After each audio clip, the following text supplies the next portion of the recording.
ఆదాయాలు రావడంలా. రాష్ట్రానికి వచ్చే ఆదాయాలు తగ్గుముఖంలో ఉన్నాయి. పెరుగుదల అనేది మిగతా రాష్ట్రాలతో పోలిస్తే మనం ఎందుకు పెరగడంలా? కారణం రాష్ట్రానికి సంబంధించిన ఆదాయాలు రాష్ట్రానికి రావడంలా. రాష్ట్రానికి సంబంధించిన ఆదాయాలు పక్కదో బట్టి చంద్రబాబు నాయుడు గారి జోబిలీకింత, ఆయనకు సంబంధించిన ఎమ్మెల్యేలకింత, ఆయనకు సంబంధించిన బెనామీలకింత అందరూ పంచుకుంటా ఉన్నారు. దోచుకో పంచుకో తినుకో అన్నట్టుగా. రాష్ట్రానికి సంబంధించిన ఆదాయాలు ఇసుక తీసుకున్నా, మట్టి తీసుకున్నా, సిలికా తీసుకున్నా, లాటరైట్ తీసుకున్నా, గ్రనైట్ తీసుకున్నా, లిక్కర్ మాఫియా ద్వారా లిక్కర్ ఆదాయం తీసుకున్నా, లేదా ప్రభుత్వ భూములు ఎడాపెడా నచ్చిన వారికి నచ్చిన రేటుకు ఎడాపెడా అమ్మే పరిస్థితి తీసుకున్నా, ఇలా వనరులన్నింటినీ కూడా దోచేస్తూ ఉన్నారు. కాబట్టి రాష్ట్రానికి సంబంధించిన ఆదాయాలు రాష్ట్రానికి రావడంలా.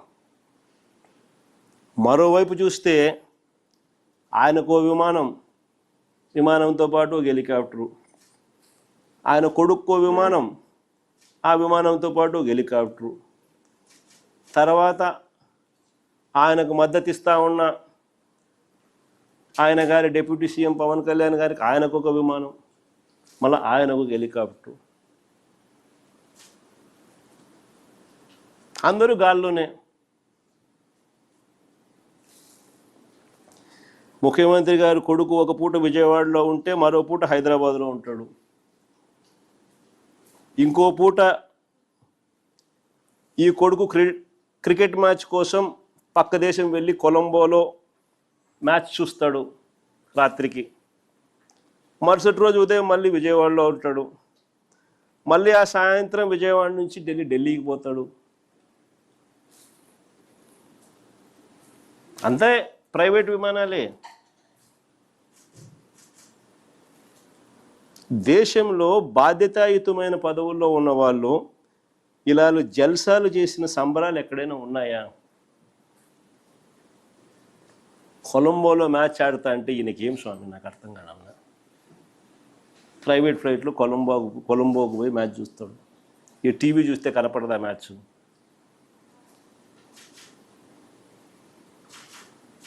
సరే, క్రికెట్ అభిమానివే అనుకో, టీవీ చూస్తే కనపడదా? నేను కూడా నిన్న టీవీలోనే చూసిన మ్యాచ్.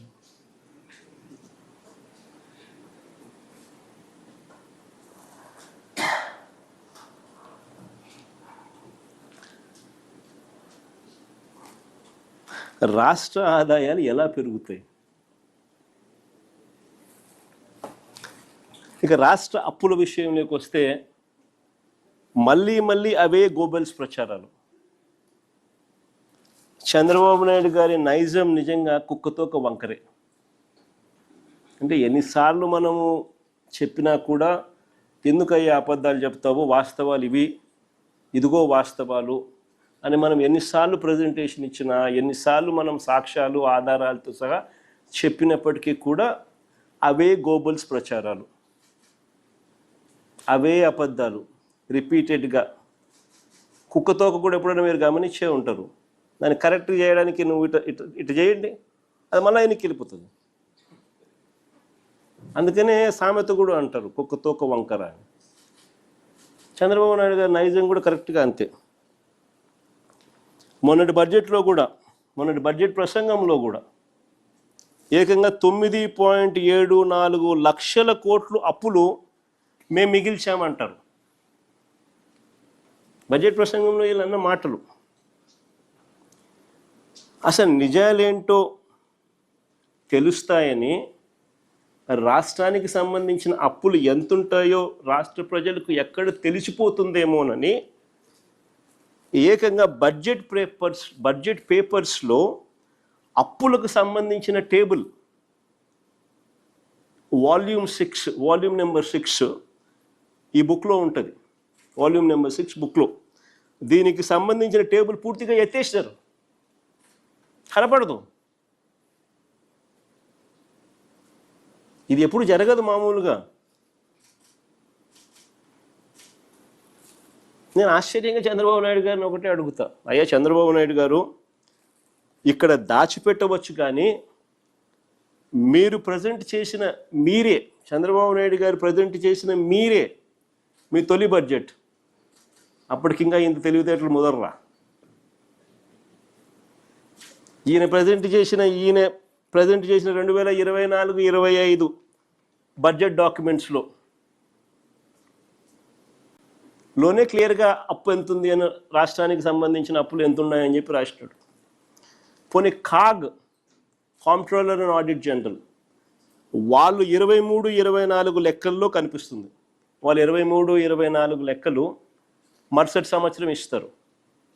23-24కు సంబంధించిన లెక్కలు 24-25లో వాళ్ళు రిలీజ్ చేస్తారు. లెక్కలు, ఆడిటెడ్ లెక్కలు.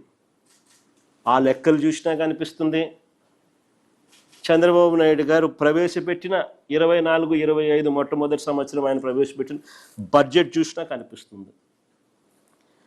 దాంట్లో రాష్ట్రానికి ఎన్ని అప్పులు ఉన్నాయి, ఎవరి హయాంలో ఎంత అప్పు చేశారు అని చెప్పి క్లియర్ కట్గా టేబుల్స్లోనే ఉన్నాయి. 2014 వరకు ఇది బడ్జెట్ డాక్యుమెంట్ క్లియర్ కట్గా మీకు అందరికీ కనిపించే విధంగా చూపిస్తా ఉన్నాం.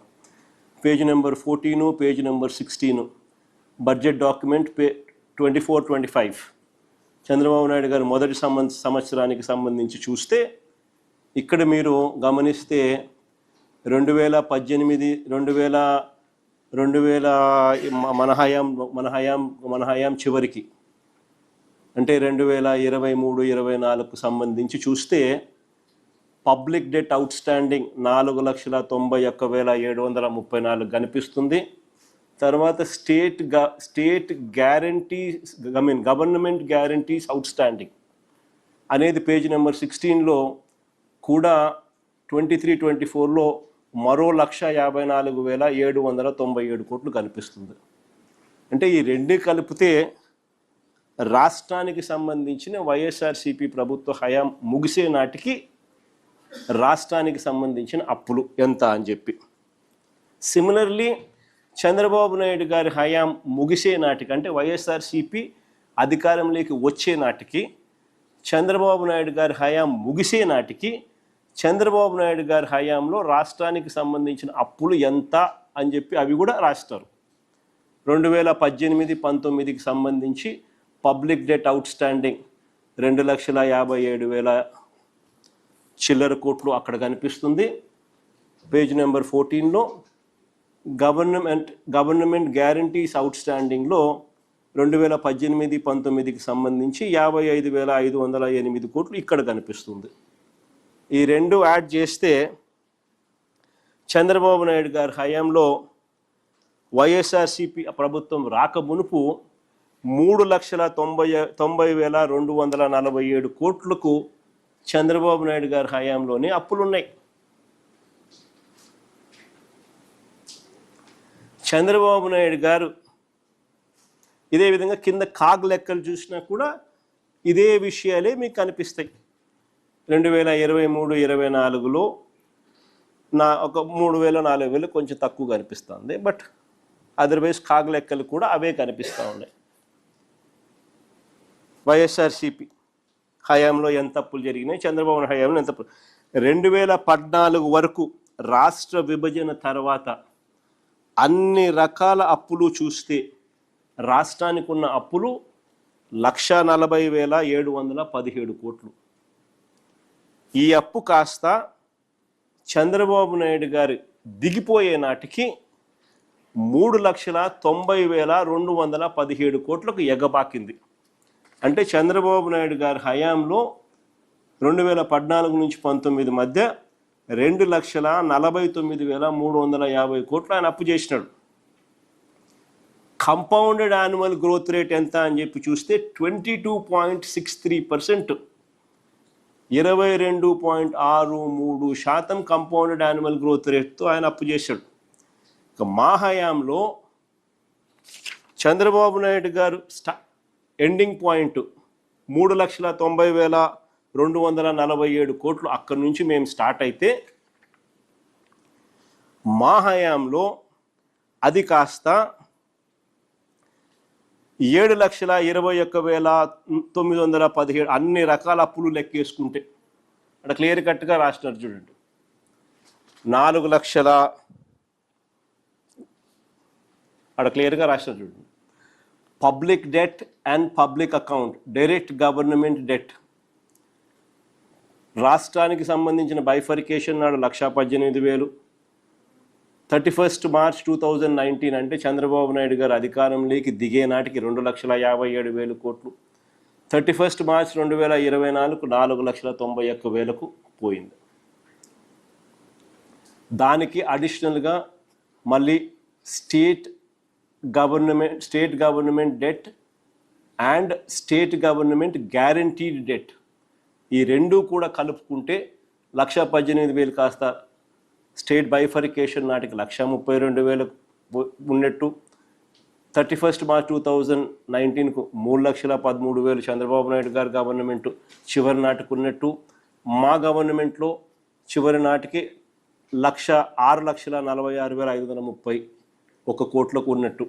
దీనికి మళ్ళీ అదనంగా non guaranteed liability of state public sector undertakings కూడా యాడ్ చేస్తే మరో 8,000 రాష్ట్రానికి విభజనకు సంబంధించిన ముందు పీరియడ్లో కూడా యాడ్ చేస్తే టోటల్గా రాష్ట్ర విభజన నాటికి 1,40,717 కోట్లు రాష్ట్ర ప్రభుత్వానికి ఉన్న అప్పు.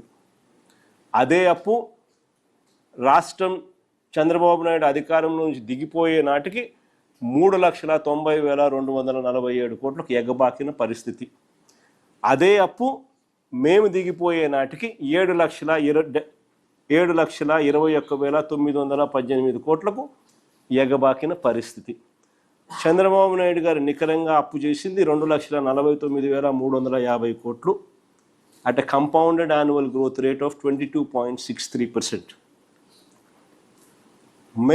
మేము చేసిన నికర అప్పు 3,31,671 కోట్లు at a compounded annual growth rate of only 13.57%.